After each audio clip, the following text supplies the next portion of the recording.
இங்க இந்த பொண்ணுக்கு ரொம்ப நாளா டேட் தள்ளி போயிருச்சுன்னு ஹாஸ்பிட்டல்ல போய் செக் பண்ணி பார்த்தா இந்த பொண்ணு பிரெக்னண்டா இருக்கான்னு சொல்லிடுறாங்க. இந்த பொண்ணு 4 மாசமா பிரெக்னண்டா இருக்கா. இந்த விஷயம் இப்பதான் இவளுக்கே தெரிய வருது.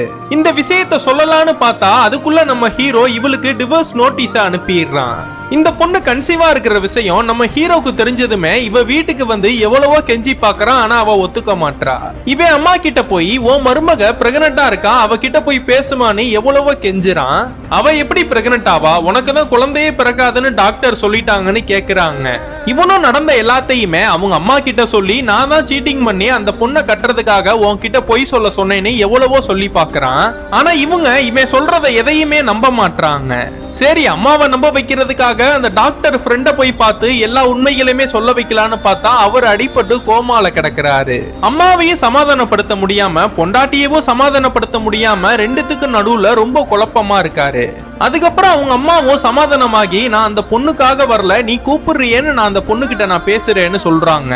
நம்ம ஹீரோட மாமா அந்த பொண்ணு கிட்ட போய் அவனுக்கு குழந்தை பிறக்காதுன்னு சொல்லி சீட்டிங் பண்ணி தான் உன்னை கல்யாணமே பண்ணாங்கிற உண்மையை சொல்லிடுறாரு. இதெல்லாம் கேட்கிற இந்த பொண்ணுக்கு நம்ம ஹீரோ மேல இருந்த கோபமே போயிடுது. இவர் சொல்லிட்டு இருந்த எல்லா விஷயத்தையுமே நம்ம ஹீரோட அம்மாவும் கேட்டுறாங்க. அதுக்கப்புறம் எல்லாருமே ஒண்ணு சேர்ந்துடுறாங்க.